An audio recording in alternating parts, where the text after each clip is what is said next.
প্রচন্ড রৌদ্রের মধ্যে আজকে আমার খামারের জন্য একটা কোয়েল পাখির খাঁচা তৈরি করতেছি। তো আমি যদি খাঁচাটা কিনে আনতাম অনেক টাকা খরচ হইতো, তাই কারণে স্বল্প খরচে আমি কিভাবে খাঁচাটা বানাইলাম তো সেই ভিডিওটা আপনারা দেখবেন। আমি এই ফ্রেমটা তৈরি করছিলাম অনেক আগেই, ঈদের আগে আমি ফ্রেমটা তৈরি করে রাখছিলাম।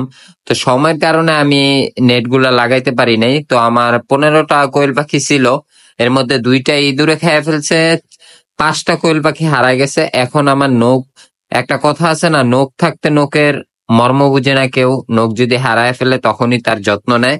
এমনটাই আমার কোয়েল পাখিগুলা যখন হারায় যেতেছিল, তো আমি তাড়াহুড়া করে এখন নেট কিনে আনছি, নেট কিনে আইনা তারপরে এই খাঁচাটার কাজ ধরছি। আসসালামু আলাইকুম, আশা করি সবাই অনেক বেশি ভালো আছেন। আজকে আমার পুরো ভিডিওটা দেখুন, তাহলে আপনারা বুঝতে পারবেন আমি কিভাবে একটা কোয়েল পাখির খাঁচা তৈরি করে নিলাম নিজে নিজে। নিজের কাজগুলো নিজেই যখন করবেন অনেকটা টাকা সেভ হইব, অনেক কিছু শিখারও আছে। আপনি যদি আমার চ্যানেলের নতুন দর্শক হয়ে থাকুন তাহলে চ্যানেলটিকে এখনই সাবস্ক্রাইব করুন, পাশে থাকা বেল আইকনটি ক্লিক করুন, একটি লাইক এবং কমেন্ট করে আমাকে ভিডিও করার উৎসাহিত করুন।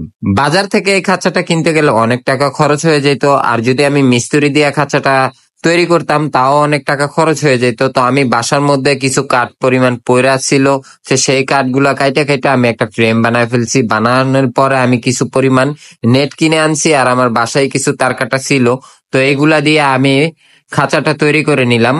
কোয়েল পাখির এই জাদুর বাক্সটি আমার তৈরি করতে প্রায় 1 ঘন্টার মতো সময় লাগছে। তো আমি কালকে যখন দেখছিলেন, কালকে আমি নেট কিনে আনছিলাম 5 ফিট। তো 5 ফিট নেট আমি হঠাৎ করে মাপজোপ না করে একটা আইডিয়ার উপরে নেটটা নিয়ে আসছিলাম, তো নেটটা শর্ট পড়ে গেছে। তো আজকে কিছু নেট আইনা তারপরে আমি খাঁচাটা তৈরি করে নিলাম। তো তৈরি করার পর খাঁচাটা খুব সুন্দর একটা লুক আসছে, এখন খাঁচাটা দেখতেও ভালো লাগতেছে।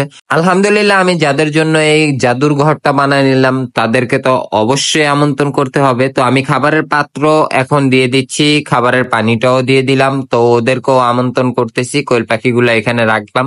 তো আমার দুষ্ট ছেলে আব্দুল্লাহ ওই খাঁচার উপরে বসে রয়েছে। আব্দুল্লাহর মতো দুষ্ট ছেলে কার কার বাসায় আছে আপনারা প্লিজ কমেন্ট করে জানিয়ে দিবেন, আর ভিডিওটি দেখে অবশ্যই মাশাআল্লাহ বলে যাবেন। আর এমন এমন ভিডিও পেতে হলে আমার চ্যানেলটিকে এখনই সাবস্ক্রাইব করুন, পাশে থাকা বেল আইকনটি ক্লিক করুন, আর একটি লাইক দিয়ে আমাকে ভিডিও উৎসাহিত করুন।